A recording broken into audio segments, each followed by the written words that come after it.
Explore o universo da programação Elixir com o podcast Elixir em Foco. As melhores conversas com especialistas da comunidade brasileira em uma jornada funcional e inclusiva pelo mundo do Elixir e da BIM.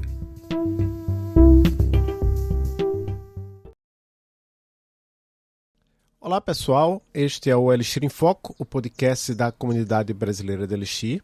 E hoje estamos aqui com Hermínio Torres. Olá pessoal. Zoe Peçanha. Olá, alquimistas.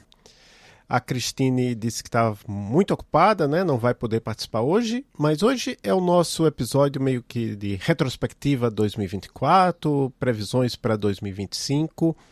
Eu vou começar com um tema que, na verdade, não é bem uma retrospectiva, mas vocês viram, né, que foi lançado o Live View 1.0, né? Finalmente o Live View saiu do 0 ponto alguma coisa. O que é que vocês acharam? Eu achei muito bom, porque agora a gente tem uma versão ali, né, 1.0, sólida, final, né, estável, onde principalmente conteúdos, né, um exemplo disso era o Livre, né, de programa Live View, teve várias atualizações aí, tentando acompanhar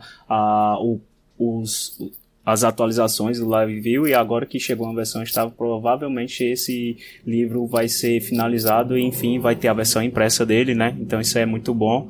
E outra coisa é toda a parte da ergonomia, né, que a linguagem sofreu nessas últimas atualizações aí, como melhoria e facilidade de uso, né, de entendimento, principalmente para pessoas que estão chegando ali na comunidade, primeira vez, ou vão interagir a primeira vez ali com o Live View, né? São só... Eu vejo como muito bons olhos, né? Sim, sim. A versão estável ajuda bastante ali, até porque antes da 1.0 tinha algumas questões que estavam alguns padrões não tão bem definidos no framework. E, enfim, o Phoenix no geral tende a ter uma opinião relativamente forte sobre de como deve ser implementado as coisas, e com Live View ainda parecia que estava meio solto isso, mas com 1.0 eu acho que eles conseguiram falar, vamos fazer dessa forma aqui, de uma forma mais padronizada.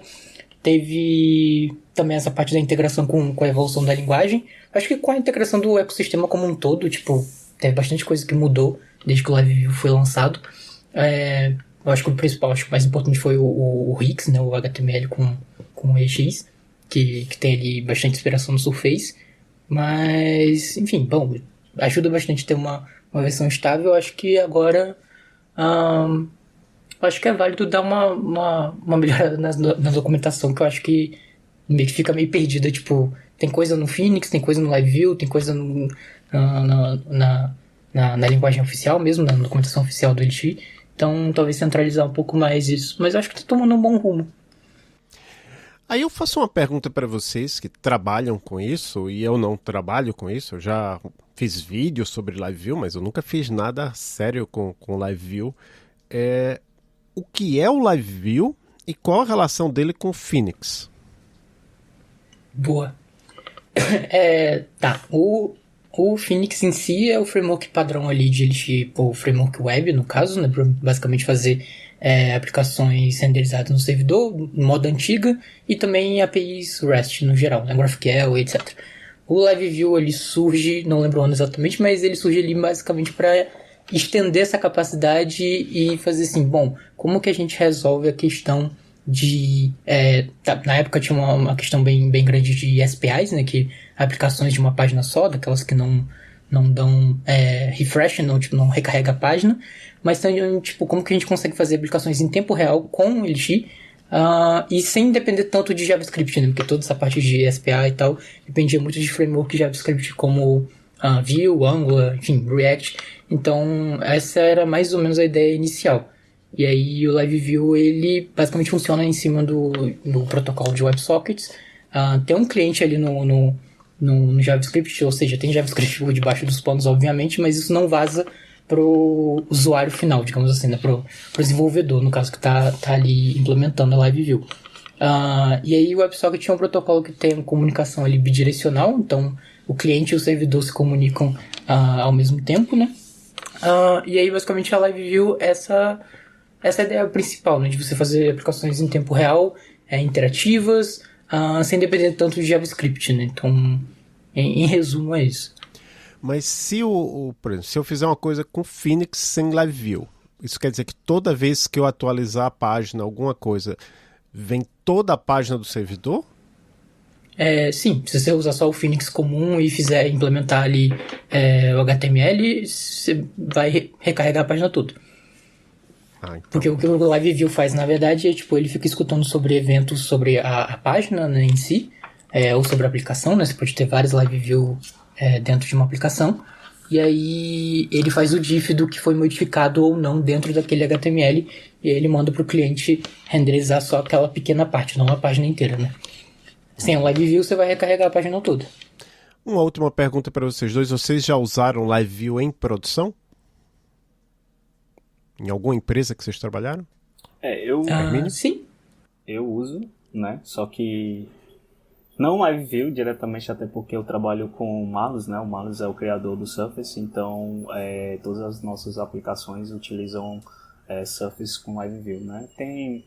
Hoje, se você comparar, né, uma com a outra, né, com esse framework em cima do Live View, né, que é o Surface UI, estão bem parecidos, mas ainda tem algumas coisas, algumas funcionalidades que eu julgo serem muito importantes e essenciais, por isso que a gente continua com o Surface. E não só isso, né, quanto mais o Live View incorpora funcionalidades que já existem no Surface, a gente pode retirar coisas do Surface, né, já que isso passou para o outro lado, né, para o framework do Live View, e poder colocar mais funcionalidades, novas funcionalidades, né, ter outras coisas que a gente pode estar testando ali para além do Live View, e quem sabe a comunidade do Live View ache interessante, importante e acabe incorporando no framework, né? E o exemplo disso antes, né, nessa última versão que saiu, né, a versão estável, né, antes você tinha formas diferentes que você precisava fazer essa interpolação ali, quando você precisava renderizar código Elixir nos templates do Wix, né? E agora não, é a mesma forma de você usar as chavezinhas, né, para tanto interpolar coisas como atributos CSS, HTML, como essa interpolação ali do Elixir em template do Wix, né? Outra é o componente de API, né, pública, né, a API pública ali, né, onde você tem, eu acho que é a TTR, né, as formas que você faz essas definições ali, dos tipos de atributo, que o seu template seja Live View, seja Live Component ou Function Component, eles vão estar com essa declaração dessa API. São coisas que existiam bastante tempo no Surface e foram incorporadas no Live View. Mas sim, usamos desde os primórdios. Boa. Eu acho que essa é bem uma tendência do Live View. Eu acho bem legal essa parte, tipo, ele foi incorporando várias coisas do Surface, que foi basicamente uma tentativa de, sei lá, meio que trazer essa parte de UI Component pro Elixir lá atrás, e meio que serviu como um precursor aí do Live View. Mas o Live View em si mesmo, né, tipo, o core acabou absorvendo várias coisas de outras comunidades também, como o React. Tanto que eu vejo bastante gente vindo da comunidade React falando, nossa, é bem parecido de como as coisas funcionam. Então, isso é bem interessante. Mas respondendo a pergunta, sim, eu uso o Live View em produção num projeto voluntário que eu participo, que é o Pescart. A gente tem uma plataforma digital e toda a aplicação é feita com Elixir e Phoenix Live View. Legal. Agora, uma outra pergunta, quer dizer, na verdade a gente está fazendo uma retrospectiva. Eu vou falar alguma coisa e vou fazer uma pergunta para vocês, que o que eu vou falar já é meio que uma resposta, né? A gente sabe que hoje, eu acho que esse ano, mais do que o ano passado, foi o ano da inteligência artificial para tudo, né? Pode falar de LLMs, não sei o que, ChatGPT, Copilot, tudo mais. Eu coloquei um pezinho nisso, mas de uma forma bem simplificada, né? Eu fiz até... Acho que hoje, no dia que a gente está gravando, eu fiz 4 vídeos resolvendo problemas do Advent of Code usando uma dessas LLMs. Mas eu não fiz daquele jeito assim, peguei a descrição toda do Advent of Code. Para quem não sabe, o Advent of Code é uma espécie de competição, um evento que publica todo dia de dezembro, do dia 1 até o dia 25, um probleminha que você resolve escrevendo um programa, tem 2 partes. Então tem gente eu tenho um amigo meu que está fazendo assim, ele pega o problema todo e diz, escreve um programa aí. Aí o bicho escreve lá em Python. No meu caso, eu fiz assim, um meio termo. Eu tentei entender, para isso aqui eu vou precisar de uma função assim. Escreve uma função para isso, né? Então eu fui bem focado, né? Eu fiz 3 vídeos em inglês e um vídeo em português. Outra coisa que aconteceu também relacionada com a IA, e ChatGPT e LLM, é que a Erlang Ecosystem Foundation publicou. Para isso, para você pegar os links, você tem que ir lá no Slack da Erlang Ecosystem Foundation. Então, aproveito para lembrar o pessoal que a Erlang Ecosystem Foundation patrocina, dá apoio a esse podcast, né? O software que a gente usa é pago pela Erlang Ecosystem Foundation. Você pode participar da Erlang Ecosystem Foundation de graça, é só entrar no link que está na descrição. E aí você tem acesso ao Slack. Lá no Slack Education, você pode pegar os links de vários chat GPTs que a gente criou para... Quer dizer, eu falo o grupo de educação porque está participando, mas tem uma pessoa que está fortemente envolvida nisso, que é o professor Lee Barney. Ele realmente que está fazendo esses chat GPTs personalizados que você agora, de um tempo para cá, o pessoal da OpenAI libera que você use, né? Você pode usar desde que seja por um tempinho, né? Você usa um tempo, aí chega um momento que ele diz, agora você só pode usar daqui a 3 horas. Mas eu usei esses chat GPTs e são bons, né? Teve um agora no vídeo mais recente que ele disse assim, use função tal. Aí eu copiei e colei porque eu tentava fazer assim, copiava, colava e via se dava certo. Mas disse, olha, essa função não existe. Aí eu até perguntei para o Lee, por que ele faz isso? Não, é porque a gente não tem acesso a toda a documentação do Elixir que está em HTML. Então ele precisaria ter, se alguém tiver interesse em fazer algum software para pegar a documentação do Elixir e gerar uma versão em TXT, né? Pode ser um projeto interessante, entra em contato comigo. Mas enfim, a minha pergunta para vocês teve diferença esse ano? Vocês usaram LLMs, Copilot, alguma coisa assim no dia a dia de vocês como pessoas desenvolvedoras? Eu diria que é um assunto bem delicado, talvez. Mas, assim, dá pra estender esse tópico muito, mas, assim, eu usei algumas vezes, principalmente para revisão de texto ou alguma coisa assim, tipo, muito trabalhosa que eu admito que eu tava com um pouco de preguiça e falei assim, me ajuda nisso aqui. Mas para código, assim, principalmente autocomplete, né, e essas coisas, eu acho que chega um momento que acaba atrapalhando mais do que ajudando, assim, tipo, porque ele tende a te dar a sugestão meio que pronta, só que essa sugestão, ela é baseada em modelos probabilísticos que talvez não faça nem sentido e talvez esteja alucinando. Então, eu acho que é válido para uso, tipo assim, gerar massa de teste ou coisas muito repetitivas que você sabe que não tem... Não depende tanto de complexidade, né? Agora, se você for fazer de fato um programa do zero, acho que o melhor depende da documentação em si, né? Tipo, acho que é válido fazer algumas perguntas, mas principalmente agora que a maioria tem suporte à pesquisa real, né? Tipo, pesquisa de fato na internet. Mas mesmo assim acaba gerando algumas respostas muito fora do que você está precisando de fato, né? Acaba ficando muito mecânico, né? Na minha opinião. Mas tem aquela coisa por exemplo, o Stack Overflow está sofrendo com a concorrência. Então tem gente que, em vez de perguntas que antes fazia o Google e caía numa página do Stack Overflow, tá indo no Copilot e no ChatGPT. Veja, isso aí não é nenhuma coisa, não tem nada de antiético nisso, como não tinha no Stack Overflow. Uma pergunta de programação, você fazia antes, eu faço muito isso. Hoje eu tenho muitas dúvidas assim, como é que eu instalo tal software aqui no Linux, não sei o que, por exemplo, eu tenho um desktop e tenho um notebook, se eu quero acessar o desktop do notebook, como é que eu faço? Eu pergunto no ChatGPT, é muito mais fácil que o que eu fazia antes, que era pesquisar no Google, entrava em 300 fóruns de Linux para achar finalmente a solução. O ChatGPT GPT ou mesmo o Gemini me dá a resposta bem direcionada, e se dá algum erro, eu coloco a mensagem de erro lá e ele diz, não, você tem que fazer isso aqui. Veja. Concordo parcialmente, mas é que assim, tipo, ele acaba funcionando muito mais como gerador de texto, como ele o que ele é exatamente, né? Tipo, com uma pesquisa real aí na internet, isso ajuda porque ele acaba virando um agregador ali de conteúdo e, né, sumariza melhor a resposta do que você quer.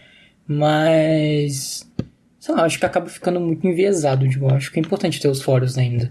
Mas, realmente, tem virado bastante febre. Muita gente tem usado. O problema é que se não existirem os fóruns no futuro, essas LLMs não vão ter de onde tirar o conteúdo. Exato.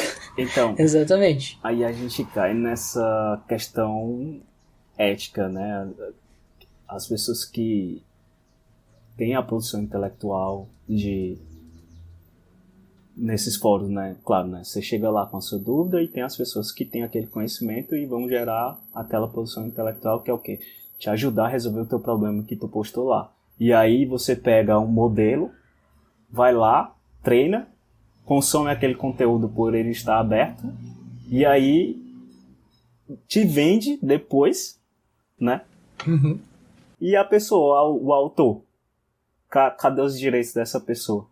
Então a gente está nessa situação onde não temos uma regulação e as pessoas estão extrapolando todos os limites possíveis antes que tenha essa regulação. E aí toda essa produção intelectual ali, tipo, é difícil. Assim, colocando meu ponto de vista sobre o uso ali, né, dessas ferramentas, né, eu cheguei a fazer alguns cursos ali, cheguei a aprender algumas coisas com o pai, cheguei a estudar algumas bibliotecas ali de Python, né, usar o Jupyter Notebook, né, brincar um pouco usando ferramentas ali de integração, né, tem vários hoje aí no mercado, não só para o Python, mas para outros ecossistemas, mas só para coisa pessoal mesmo, para o trabalho não, até uma é porque é muito ruim, assim, né, a curiosidade dele, a qualidade dele de resultados para tecnologia que a gente usa, né, que é bem esotérica, então a gente não tem um volume muito grande comparado a Python ou até JavaScript, né, onde eles conseguem ser um pouco melhor, né, em te ajudar a produzir ali as perguntas, né, o prompt que você chega a dar para ele, e às vezes você tem que dar mais de uma vez, né, porque ele tem essa parte, né, da alucinação ali, e aí o modelo vai alucinar, por mais que você coloque a temperatura ali, tipo assim, não alucina 0 ou default mesmo, que é 1, né, vai de 2 a 0, né, mas mesmo assim ainda tem essa parte da alucinação, mas sim, eu só uso para coisa pessoal, não uso por trabalho, até porque questões intelectuais, né, e aí também não é bom usar um LM desse daí, e no fim ele vai mais me atrapalhar do que me ajudar as coisas do trabalho, né? Tem muito contexto ali, né? Eu penso mais ou menos. Tem contexto exato, da aplicação muito intrínseco ali, né? Muitos detalhes, muitas nuances que eu precisaria vazar muita informação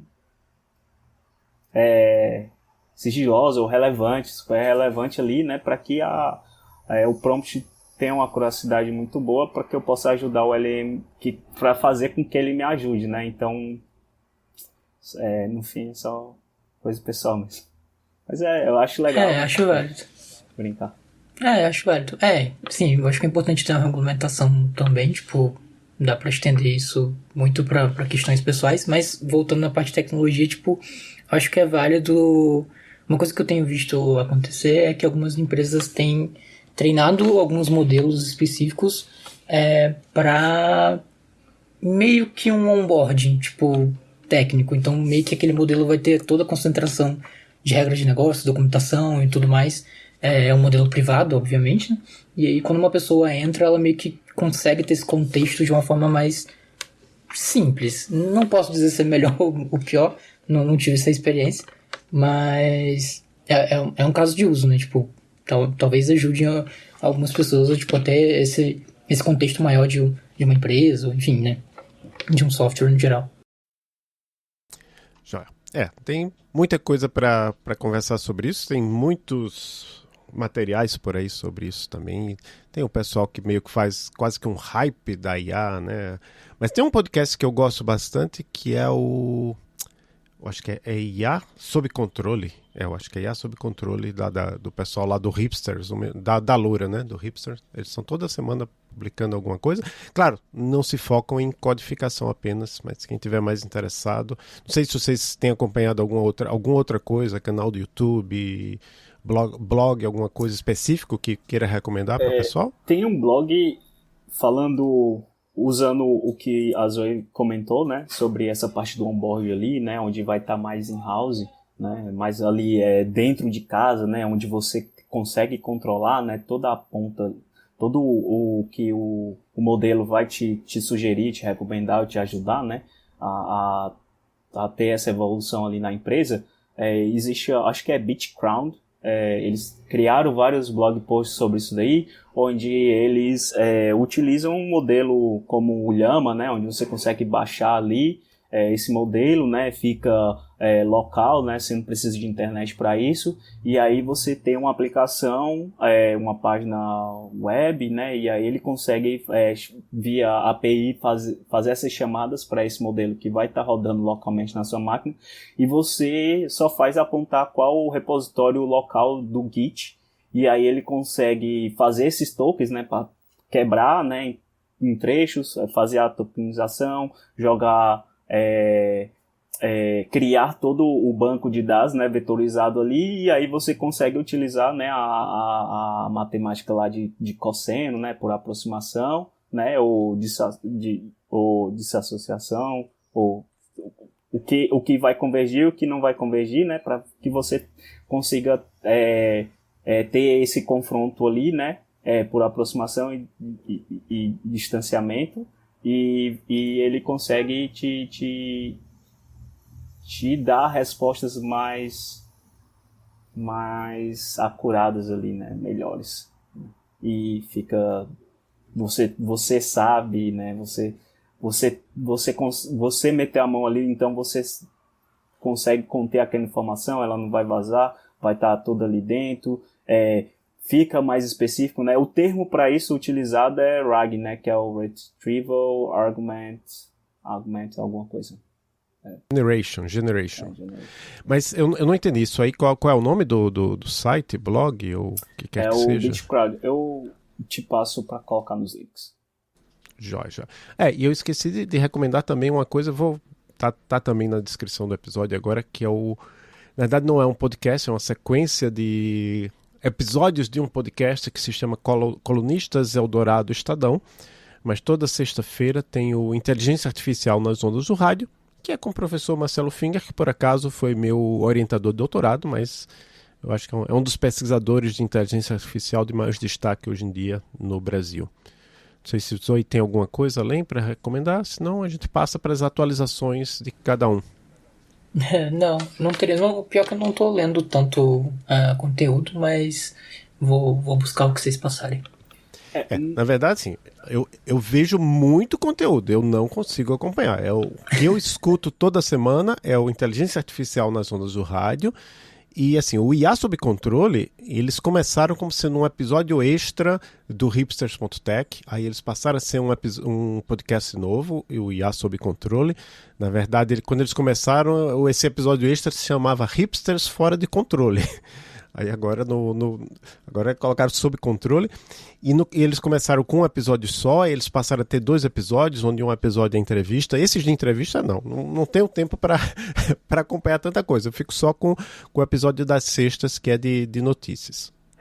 Eu acho que um ponto sobre essa parte, né, de aprendizagem de máquina, né, vale ressaltar as ferramentas, né, do ecossistema do Elixir, né, que tem evoluído bastante aí nos últimos 2 anos, principalmente o Bumblebee, né, que acho que é uma boa ferramenta para comentar sobre, né, que você consegue utilizar modelos, né, já treinados, já prontos, né, de uma plataforma, né, que é o Hugging Face, e 2, 3 linhas de código você já tem ali aquela parte do aprendizagem mais, onde você consegue incorporar no seu negócio ali, ou até mesmo para criar aplicações, para ir entender, para ir se inserindo um pouco mais nessa área, né? Nesse novo mundo aí do aprendizagem máquina. A gente fez até um episódio com o Paulo Valente, né? O Paulo Valente está por aí fazendo palestras sobre o tema. Possivelmente vai ministrar uma também agora nas próximas conferências que vão ter em 2025. Uma outra coisa que eu queria só lembrar, eu acho que a gente falou no finalzinho do último episódio, mas é bom lembrar que a gente agora está majoritariamente no Blue Sky, né? É porque teve aquela coisa toda do Twitter. Eu tô no Blue Sky como @adolfont.github.io, a Zoe como Zoe... esqueci. Zoe da Silp.zetec.io, mas se colocar zoeirinha você vai achar. Só tem eu. Hermínio, você recuperou aquela sua conta lá? Não. Mas aí eu entrei um pouco num limbo, porque eu criei uma segunda conta, só que eu usei aquele e-mail de 10 minutos, né? E aí eu criei essa segunda conta, né? Pra tentar entrar em contato com o time do Blue Sky, para ver se eu conseguiria ver minha conta principal, quando eu recebi lá o convite na época que era fechado, né? Que estava em beta, alpha. Não consegui. E agora eu não consigo mais mudar o e-mail e, enfim, vou permanecer com essa conta, com esse e-mail de 10 minutos, e eu nunca mais vou poder mudar esse e-mail. É por isso que eu tô nesse limbo. Mas meu arroba é... Teve uma vez que desculpa, Hermínio Torres, tudo junto, né? .github.io. .github.io. Eu tive um problema parecido quando eu criei uma conta não vou dizer qual, mas era um servidor no Mastodon, eu criei desse jeito mesmo, assim, com um e-mail de... E aí depois eu esqueci a senha. Mas aí eu descobri quem era, no caso do Mastodon, como as coisas são menores, eu sabia quem era o dono do servidor do Mastodon. Eu falei, tive esse problema, a pessoa confiou em mim, porque já me seguia de outra conta, lá do Twitter, e eu consegui resetar lá. A pessoa colocou o meu novo e-mail lá, né? Só você falar lá com o Paul Frazee. Eu lembro que você já tentou, né? Mas não deu certo. Tem que falar com qual é o nome dele? O Gabs Ferreira. Você fala com o Gabs Ferreira para o Gabs Ferreira falar com o Paul para dar certo. Agora vamos começar um pouco a parte de atualizações profissionais, assim, de emprego, né? Eu continuo na UTFPR, eu estava escutando, não consegui escutar de novo todo o episódio do ano passado, mas eu estava escutando, eu falei assim, eu consegui fazer os processos para passar de não sei o quê. Esse ano eu devia ter feito o processo para passar para titular, não fiz, então estou me devendo aí, e no caso é uma perda financeira, mas enfim... Paciência. Comecei, mas não terminei. A Cristine, que não está aqui, a gente já sabe pelo episódio que a gente fez lá com o George, da CloudWalk, que ela saiu da Dashbit e foi para CloudWalk. Zoe, você quer falar sobre as suas atualizações? Sim. Bom, na verdade eu acabei saindo da Kumbuka e aí meio que estou focando mais em open source, basicamente, esse final de ano, né? E tem dado certo a bolsa da Supabase? Vamos chegar lá. Não, então, primeiro, Hermínio, você continua lá na... Eu tô... Qual é o nome? Eu continuo trabalhando, prestando serviço, né, pra SimpleBet, mas... Nada mudou até então. Joia. Então vamos falar um pouco de outras contribuições. Então, Zoe, você escreveu aqui que você fez uma oficialização das bibliotecas da Supabase para Elixir, é isso? Basicamente. Então, desde o ano passado, né, na verdade, do começo, eu estava fazendo ali as bibliotecas para Elixir da Supabase, para Supabase, quem não conhece, basicamente. É um básico, tipo o Firebase da Google, só que é open source, e eles têm alguns programas em Elixir também, por exemplo, o Real Time lá, que é para oferecer eventos e atualizações de banco de dados em tempo real. E aí eu comecei a fazer as bibliotecas para Elixir, e eu estava em contrato ali, principalmente com o Felipe, que inclusive a gente fez um episódio também. E aí esse ano a Supabase começou a fazer o projeto de Open Collective para basicamente fazer apoio financeiro para projetos open source. E aí, enfim, consegui passar e aí a gente conseguiu oficializar isso, passando as bibliotecas lá para a organização de comunidade, né, de contribuições de comunidade da Supabase no GitHub. E basicamente esse é o meu foco principal ultimamente. Legal. Hermínio, o que é que você tem feito? Eu vi que você postou lá no DevTool alguma coisa.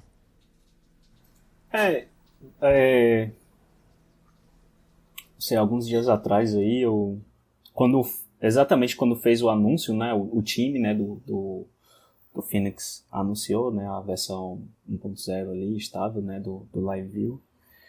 E uma das coisas que eu acho que poderia ter entrado nessa versão, ou sei lá, quem sabe no futuro a gente possa ter, né, essa transparência e a mesma forma, né, de ter essa API de como você pode chamar Live Components e Function Components dentro do template do Hix, né? Hoje são formas diferentes que você faz esse tipo de chamada. E aí, como eu comentei, para pessoas novas ali, né? Sempre fica mais difícil de você lembrar. Enfim, né? Gera essa confusão ali, né? Onde poderia ter simplificado aí. Eu acho que não é uma coisa, não sei, possa ser tão difícil para que tivesse essa mesma API, né, para chamar componentes, function components e live components. E aí, nesse meu tweet comentando sobre, uma pessoa foi lá, interagiu, e aí eu sugeri uma alternativa que daria facilmente para você fazer esse contorno, né, e ter a mesma API, né, para Live Components, né? E aí isso me gerou essa vontade de ir lá e escrever um blog post sobre. Legal. Então eu vou falar assim sobre algumas coisas que eu continuo fazendo, né? Eu continuo tendo meu canal no YouTube em português.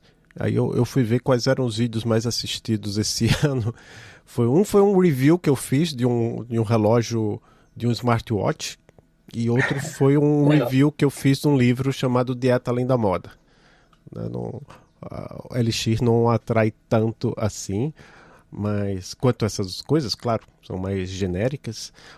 Uma coisa profissional que eu fiz, quer dizer, meu profissional, meu pessoal, que eu fiz esse ano, eu comprei uma dessas bases de mesa para trabalhar em pé, porque tem umas mesas que é para você pode trabalhar em pé ou sentado. No meu caso é uma base, porque eu já tenho a mesa aqui, uma mesa de cimento, então acho que isso foi uma coisa legal que eu fiz esse ano. E outra coisa legal que eu fiz esse ano, que tem a ver com o relógio, que na verdade eu comprei o relógio porque eu voltei a correr, um pouco regularmente por um período, agora estou menos regular, mas pelo menos eu participei de uma corrida de rua, certo? 5 km só, mas participei de uma corrida de rua, coisa que eu não fazia faz tempo. Isso foi bem legal. E eu tinha falado, eu acho que no final do ano passado, que eu ia passar a fazer um podcast em inglês, e de fato eu consegui fazer várias entrevistas em inglês.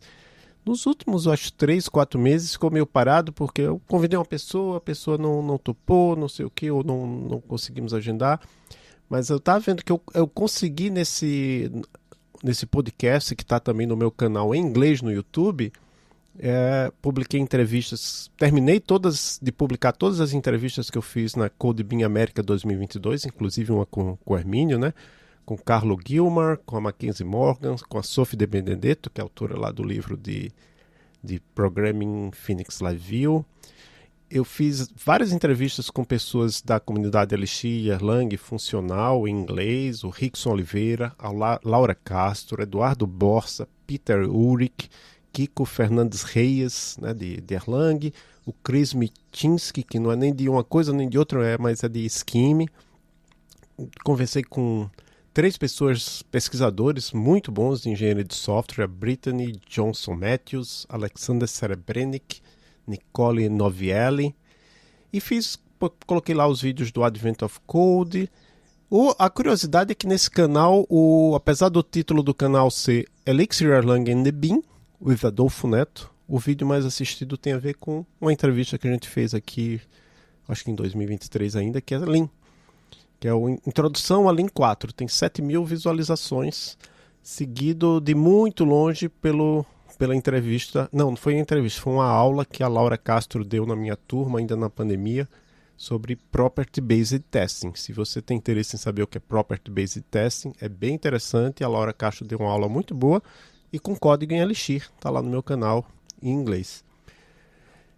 Aí eu queria só falar um pouco os números do nosso podcast, né? Porque a gente fica sempre pensando, ok, por que a gente está fazendo isso aqui, né? Vale a pena ainda continuar? A gente sabe que, isso eu acho que eu já falei em alguns momentos, que depois da pandemia os números dos nossos podcasts, e eu falo nosso porque a gente faz parte da rede Emílias de podcasts, diminuíram. Mas, por exemplo, o do Felipe Cabasso chegou a 212 reproduções, isso é muito bom. Imagina qual é o evento de Elixir que coloca 212 pessoas numa sala.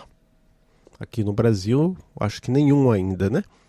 E todos os outros tiveram 100 ou mais reproduções. Isso só nas plataformas de áudio, né? Então, para mim, se a gente está falando aqui 100 pessoas vão escutar, 200 que seja, tá ótimo.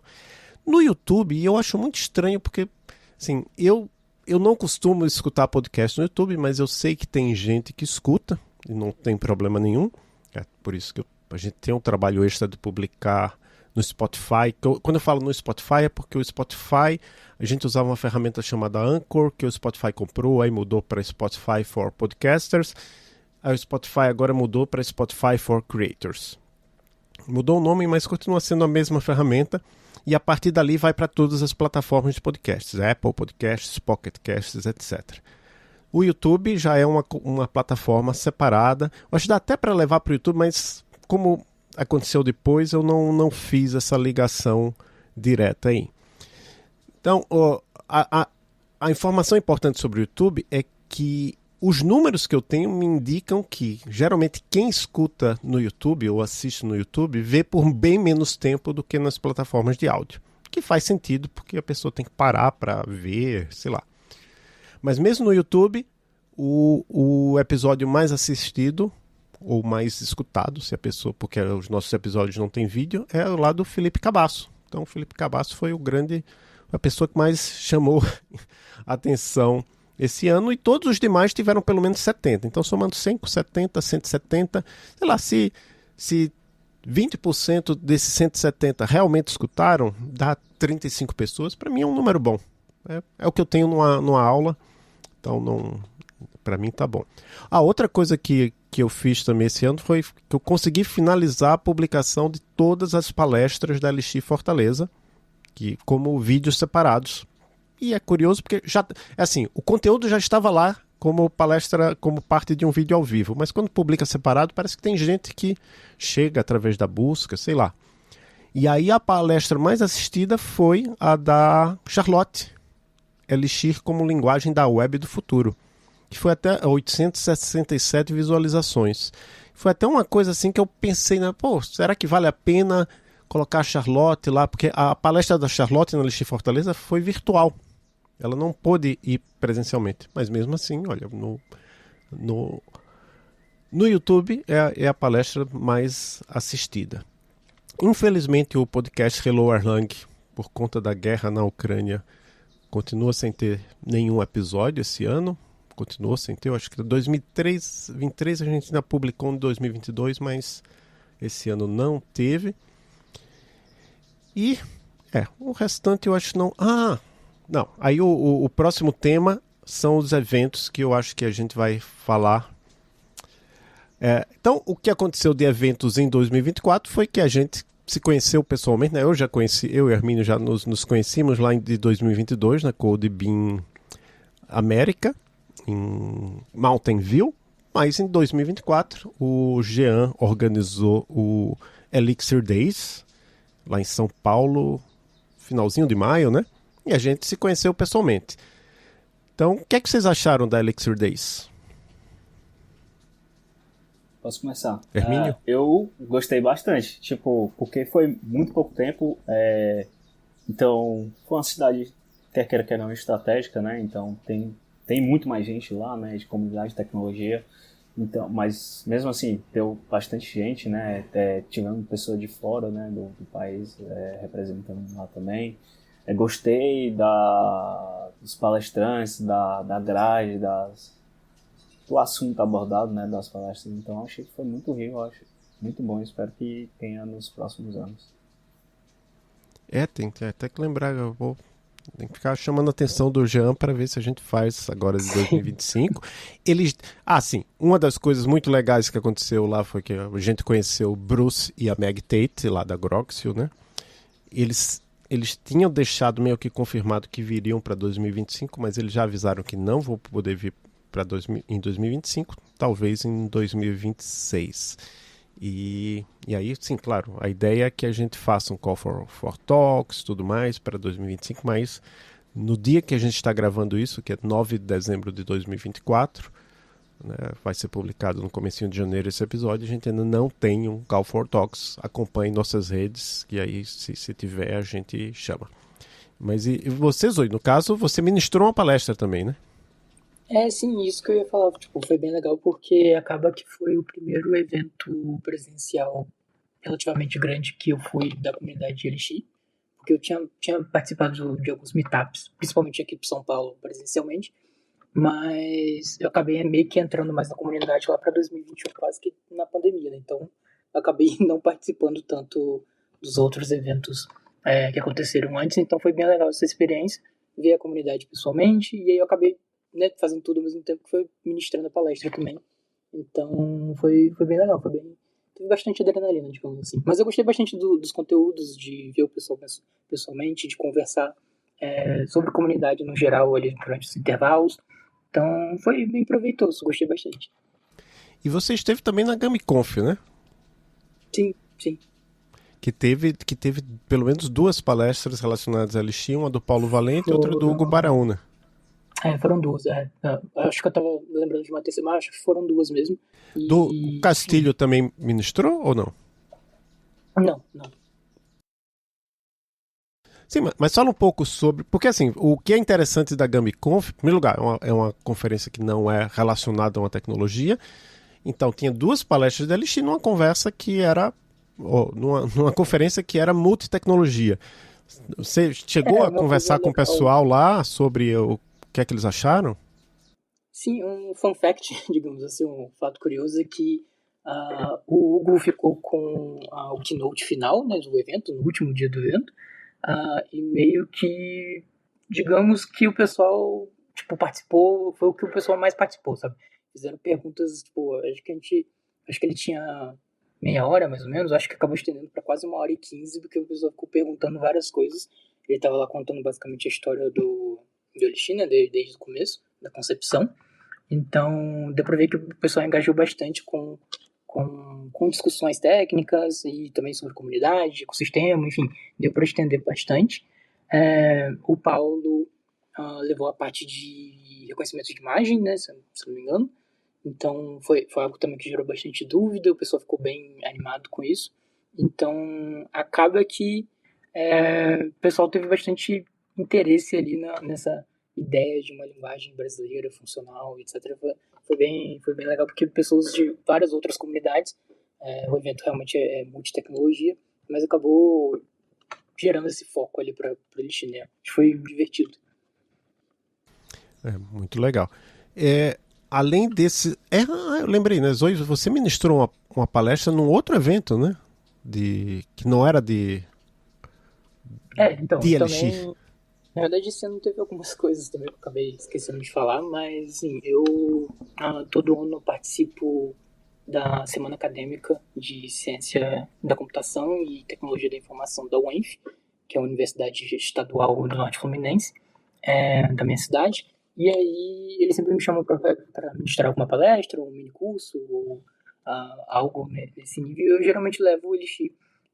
Então, eu fiz dessa vez foi uma palestra e foi um mini curso, né? Geralmente eu faço um mini curso e uma palestra. O mini curso geralmente leva aí umas 4 horas, né? E a palestra um pouco menos.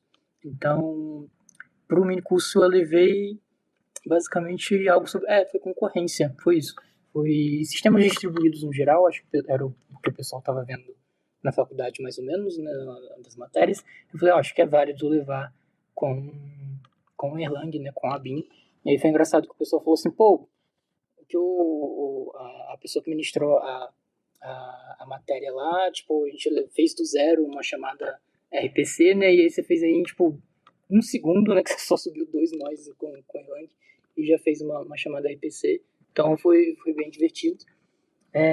Acho que deu pra fazer bastante coisa esse ano. Tem também, eu acho que ano passado eu acabei falando que eu ia me dedicar mais ao open source, né? Acabou acontecendo meio que no final do ano, mas também fiz.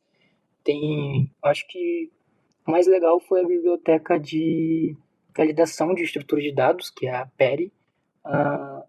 E basicamente ela é inspirada ali numa outra biblioteca do sistema de Clojure, que é o Schema, e é onde você descreve uma estrutura de dados, tipo um formato, e aplica validações nela. E aí ele funciona com estruturas de dados puras da linguagem. Então, mapas, tuplas, números, string, enfim. Não precisa ser só mapas, né? E aí foi interessante que, acho que essa semana, acho que bateu 30 mil downloads, eu acho que foi legal. O pessoal tá, tipo, usando, tá abrindo issue lá no repositório. Então, divertido, achei legal. Você fez também um aqui que tem a ver com Blue Sky, né? AT Protocol and Blue Sky Framework. Tem a ProtoRoom também, que é basicamente mais uma prova de conceito, eu não estou mexendo tanto, mas é tipo um framework para construir aplicações em cima do protocolo AT, né, do AT, do Blue Sky, com Elixir. Eu acho que deu para avançar. Atualmente ele suporta robozinhos, né, bots, você pode fazer bots já com essa biblioteca. Não suporta o WebSocket ainda, mas tá no roadmap, mas tem algumas coisas legais vindo. Tem a Nexus, que é um CLI Framework for Elixir. CLI? Command Line Interface, interface de linha de comando. Basicamente isso foi outra brincadeira pessoal também. Eu gosto bastante de interface de terminal, então eu falei, por que não fazer linha de comando com Elixir também? Tava brincando. Esse é um projeto que já existe até um pouco mais de tempo, mas ele tava meio parado. E aí eu meio que ressuscitei.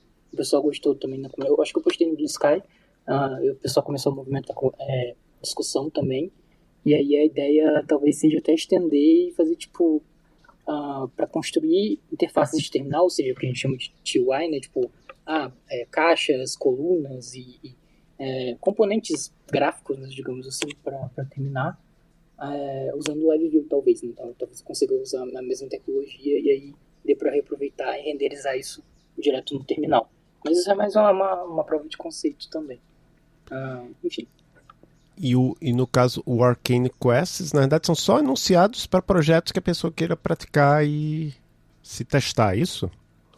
Exato, esse eu acho que foi o último repositório que eu abri. Basicamente eu vi um vídeo, eu tava meio que estudando no YouTube e apareceu um vídeo de 5 projetos para fazer em Golang, para aprender Golang, ou então se aprofundar em alguns conceitos mais complexos, né, como concorrência, etc. Eu falei, acho que cabe fazer um de Elixir também. Eu acho que não sei se eu vou fazer um vídeo, mas pelo menos no repositório eu fiz.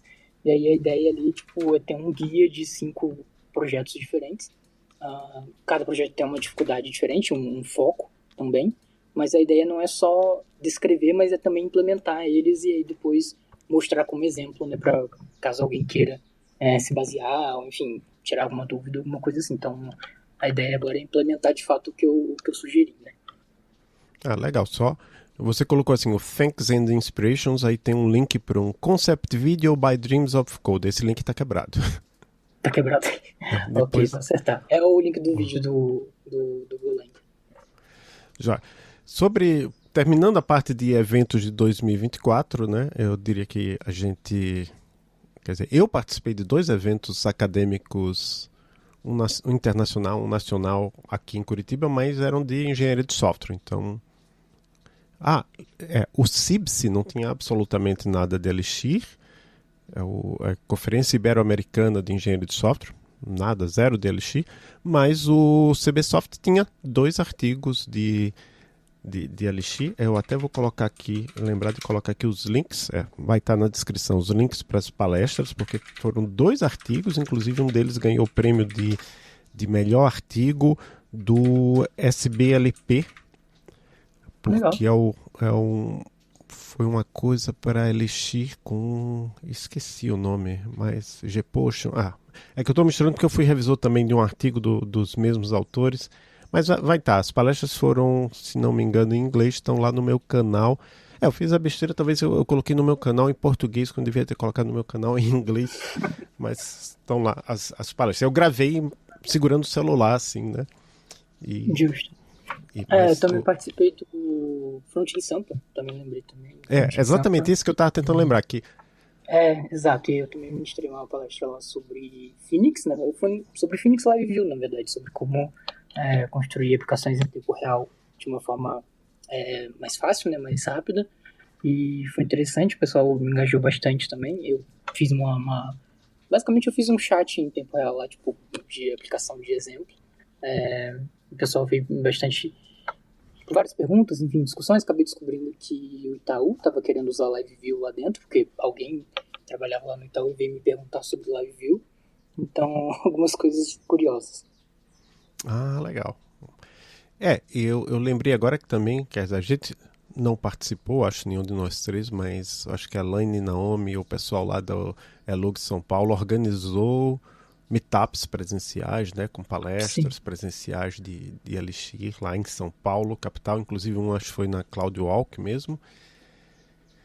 Deixa eu ver o que eu ia falar mais sobre eventos de 2024. Hermínio, você não chegou aí a nenhum fora do Brasil, não, né? Ou chegou? Que no ano passado você tinha ido a 2, esse ano não foi. Eu também, infelizmente, eu não consegui. Eu consegui uma coisa que para mim era muito difícil, porque eu não sou um pesquisador de programação funcional, e eu, junto com o Lee Barney, a gente conseguiu publicar num evento de programação funcional, na verdade, dentro do Erlang Workshop, que faz parte do International Conference on Functional Programming. Mas, aquilo, era um evento em Roma, não tinha dinheiro para ir, mas o Lee foi lá e apresentou, foi bem legal. Depois ele apresentou, o mesmo que ele apresentou lá em Roma, para os meus alunos aqui da disciplina de Introduction to Functional Programming, que também não é novidade, todo ano eu estou lecionando essa disciplina. Talvez a novidade é que no ano que vem essa disciplina vai começar mais cedo, vai começar provavelmente em julho ou agosto. Quem quiser participar, a gente sempre permite participação online. E aí eu participei, claro, desse CBSoft, que foi onde teve esses 2 artigos de Elixir, foi aqui em Curitiba, é o principal evento acadêmico brasileiro de engenharia de software. E também organizei aqui, junto com a turma aí, o Elixir Curitiba. A gente falou sobre isso no episódio do Davi Alencar. Agora, 2025, o que é que eu posso dizer? Eu já falei, né? A gente espera ter a Elixir Days em São Paulo. Eu acho que Hermínio submeteu já alguma coisa para a Elixir Conf Europe, não? Eu submeti um treinamento, só que eu submeti um treinamento virtual. Claro, meu lugar tem que ser aceito. Segundo lugar, se eles aceitarem e eu disser, e eu tiver dinheiro para ir, e eu disser, pode ser presencial ou híbrido, né? Não sei se eles aceitariam, mas eu submeti um treinamento. Palestra, eu não tinha muito ideia do que apresentar de palestra, não.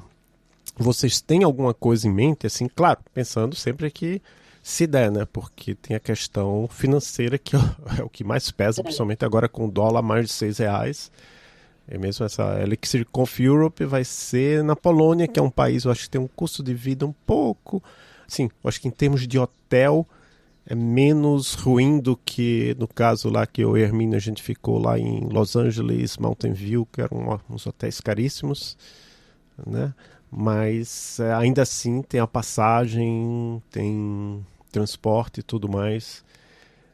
Mas assim, todo ano, para quem não sabe, todo ano tem a Elixir Conf na Europa, tem a Elixir Conf nos Estados Unidos, tem CodeBeam na Europa. Está acontecendo agora, está sendo regular CodeBeam nos Estados Unidos. Tem a conferência do Bruce e da Meg, que é esqueci o nome, que eles fazem lá em Chattanooga, no Tennessee, uma conferência um pouquinho menor. E às vezes tem outros. Vai ter um em Portugal, né? Acho que até o Felipe Cabasso deve estar envolvido. Que é a Alchemy Conf. Já que não vai ter a Elixir Conf Europe em Portugal esse ano, que foi 2 anos seguidos lá, vai ter uma Alchemy Conf. Vai ter uma CodeBeam Lite agora em Londres, em janeiro. Enfim, várias Vai ter o coisas. Lambda Days também, que tem algumas talks em Elixir também. Exatamente, Lambda Days, enfim, sempre tem Eu problema. pretendo submeter, talvez essa parte de renderizar a Vue no terminal, talvez seja interessante, mas não sei, né? Quem sabe?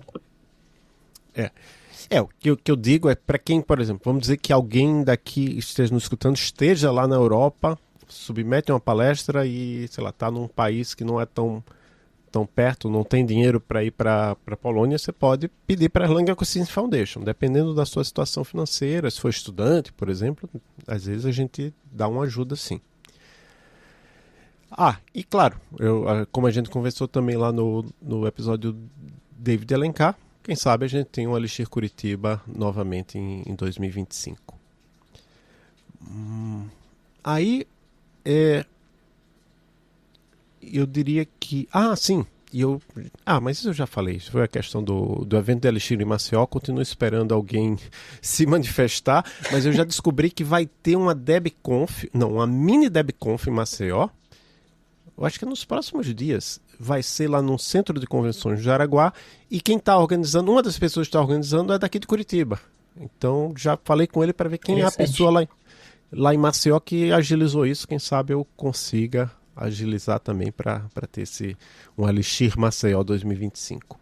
Falando em agora eu perguntar para vocês Elixir, seria legal era tentar ver com o Lubian para promover um em Belém do Pará. Porque eles têm o Devs Norte, né? É verdade, tem isso também. Elixir Devs Norte. Porque eles já têm uma comunidade gigante lá. Eu tô agora no WhatsApp deles também, bastante gente.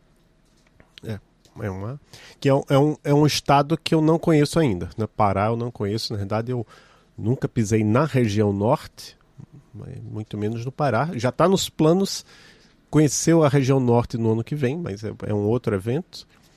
Mas o Pará não estaria na lista, mas pode estar.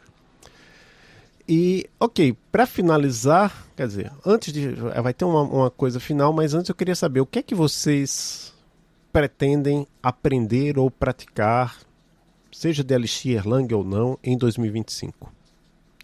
Zoe, começando.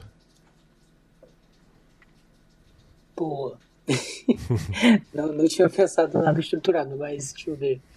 Acho que para aprender algo novo, bom, o foco provavelmente vai continuar sendo open source, então talvez eu tenha alguma ideia sobre contribuição ou algo assim, mas de aprender algo novo de tópico, eu acho que seria legal dar uma olhada em aprendizado de máquina. Eu meio que me estive bem longe dessa parte, mas só por curiosidade mesmo.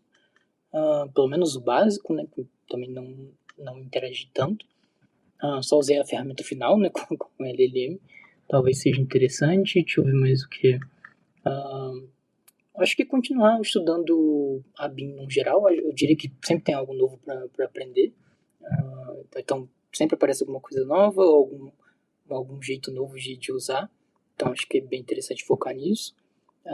Mas eu acho que, em geral, isso eu pretendo também fora de tecnologia. Eu tenho estudado um pouco mais sobre ciências sociais, no geral, principalmente sobre gênero. Acho que é legal também. Mas acho que esse seria o foco. Continuar no que eu estou fazendo, basicamente. Hermínio? Eu tenho interesse em aprender sobre o framework Ash, né? Que é ali que Elixir. Por sinal, o autor, né, e a Rebeca, alguma coisa, eles estão escrevendo um livro, né, pela Pride Prog. Vai ser lançado, eu acho que agora, por esses dias. Pelo menos o que eles chegaram a comentar aí publicamente em um podcast que eles participaram, né? Além do Ash Framework, eu pensei em aprender Rust, mas antes de Rust eu tô aprendendo aqui, fazendo os exercícios do Exercise com Glean, né? Gostei bastante da linguagem Glean e tô tentando ali resolver pelo menos um exercício, 2 por semana, né? Já cheguei a fazer, 25% ali da trilha. Quem sabe algum dia eu concluo aí e finalizo 100%. Legal, você acabou falando de Gleam também, acabei esquecendo, mas enfim, a linguagem que é bem divertida, assim, bem diferente do que a gente tem da Beam geralmente. E, enfim, eu acho que tem, como a comunidade está crescendo bem rápido, o Sky também está tendo bastante discussão sobre, e eu acho que a Válido tem bastante oportunidade de contribuição de open source também, né? Voltando para o mesmo tópico, mas focado em Gleam também. Eu acho que é bem interessante, um bom ponto. Eu acho que é a única linguagem até então, né, em tipos, né, tipados, né. Tinha a Caramel, mas a Caramel morreu, infelizmente, que era basicamente um OCaml na Beam, né. Tem algumas outras tentativas também de um Haskell na Beam e tal, mas acabou que não cresceu tanto, né, a Gleam acabou ganhando bastante destaque. Tá bastante coisa. Eu participei, eu até não falei, mas eu participei da CodeBeam Europe virtual de 2024. Né? Aí teve palestra lá sobre Gleam. Até tem uns vídeos que eu não assisti ao vivo, vou assistir depois, esqueci, né? Tá, mas eu tenho acesso, ainda não foram publicados. E eu fui voluntário, né? Então eu não precisei pagar nada para para participar. O único compromisso é que eu tinha que assistir algumas palestras e fazer perguntas ao vivo, né? Então foi bem legal. E eu, particularmente, o que eu pretendo aprender ou continuar é Lean, né? Lean, que até eu descobri, graças ao Blue Sky, assim, eu acho que alguma pessoa comentou que queria fazer o Advent of Code em Lean.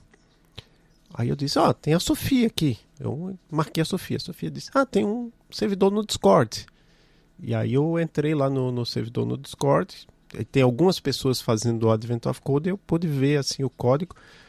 Tem alguns códigos que são bem difíceis de entender, né? Mas aí, também assim, não é uma coisa contra a linguagem que eu estou falando. É que às vezes é a pessoa que está aprendendo também. Então, veja, eu com muito menos experiência em Lean do que em Elixir ou mesmo Erlang, e eu olho aquilo, eu não sei dizer se a pessoa fez daquele jeito porque ela é muito iniciante ou porque ela fez da melhor forma e por isso é difícil para mim, não sei. Mas quem quiser, eu acho que eu não, a Sofia não me autorizou a publicar o link do Discord. Eu acho que o link que ela postou já deve ter expirado, mas eu vou deixar na descrição o Monadic Sofia lá no Blue Sky. Vou deixar na descrição o link dela. E aí quem quiser, pergunta para ela se tem autorização para entrar no servidor no Discord. Porque assim, a comunidade Lean é muito forte no Zulip. Essa é uma comunidade gigantesca no Zulip, mas é uma comunidade muito voltada ao pessoal da matemática. Pelo que eu entendi, essa do Discord é mais o pessoal da programação. Então, pode ser que seja mais acessível para nós, pessoas da computação. Então, o que eu vou pedir agora para vocês é uma mensagem final de fim de 2024, início de 2025, para nossos e nossas ouvintes. Começando por você, Hermínio. Eita, boas festas, né? Bom ano novo aí, bom Natal para todo mundo, para a família de vocês, e esperar coisas boas aí surgirem em 2025 para todo mundo. Zoe? Primeiramente, boas festas também, mas eu também gostaria de dizer que não tenham medo de aprender coisas novas. Eu vejo que acaba chegando um pessoal na minha DM que ouve podcast ou da comunidade Elixir mesmo e diz, fica muito aflito, tipo, será que vale a pena e tal. Se você tem tempo, né, e acha que vai gostar daquele conteúdo, acho que é válido, tipo, pergunta mesmo, faça projetos de brincadeira, né, tipo, de aprendizado, tente implementar alguma coisa, ou se aproveita de alguns eventos que tem, tipo, o Advent of Code, ou o exercício mesmo para aprender outras linguagens. Então, não tenho medo de aprender coisas novas, eu acho que é sempre válido. Já. Eu agradeço a vocês, a todos que estão nos escutando, também Zoe, Hermínio, Cristine, né, por ter acreditado nesse projeto lá atrás. A gente está mantendo aí desde 2021, né? Sim. dizer que eu acho que o José Valim não escuta, mas se ele estiver escutando, dizer que a gente quer fazer um novo episódio com ele. Até já conversei aqui internamente. Faz tempo que ele não vem. Para o pessoal que nos escuta, eu gostaria de ter mais feedback do pessoal, né? Comenta lá, sei lá, dá um feedback. Acho que a gente tem pouco feedback do pessoal que escuta. A gente sabe que pelos números que tem gente que está pelo menos baixando, mas feedback assim, gostei disso aqui, não gostei daquilo ali, é relativamente pouco. Mas enfim, eu sei disso porque também, às vezes, tem um podcast muito legal que eu escuto, estava até escutando até agora há pouco, Lateral. É um jogo de perguntas e respostas, é bem divertido, não tem nada a ver de trabalho. É um jogo de perguntas e respostas que é assim, o cara faz uma pergunta que ele tirou sei lá de onde, e são 3 convidados, mais ele próprio, né, o host do podcast, que tentam responder a pergunta. E assim, eu adoro o podcast, mas talvez eu tenha postado no Twitter, mas eu nunca mandei uma mensagem diretamente para o cara para dizer, que legal, é o Tom Scott, né, o criador do podcast. Enfim, eu entendo que é meio difícil às vezes dar feedback, mas a gente já recebeu via LinkedIn, Twitter, Blue Sky. Quer dizer, Blue Sky não sei se ainda já teve, mas de outros já. Que legal, podcast. Pelo menos na DM teve. Então, não, publicamente não teve, mas na DM teve. Então, de toda forma, eu agradeço a todo mundo que está nos escutando e espero que a gente consiga fazer pelo menos uma parte do que a gente tem planejado para 2005. Espero também que todo mundo que está escutando tenha sucesso aí em 2025. Um grande abraço e até o próximo episódio do Elixir em Foco. Tchau, tchau. Tchau, tchau.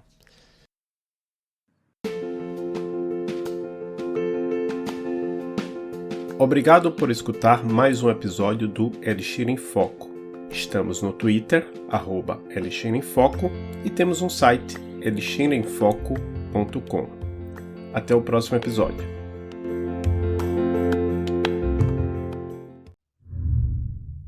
A Erlang Ecosystem Foundation apoia este podcast financiando o software que utilizamos para gravar os episódios.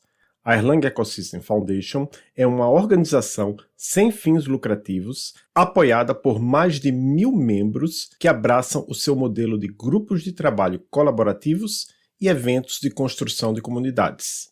Os membros da Erlang Ecosystem Foundation incluem líderes da indústria que se dedicam a promover o estado da arte para Erlang, Elixir, LFI e outras tecnologias baseadas na BIM.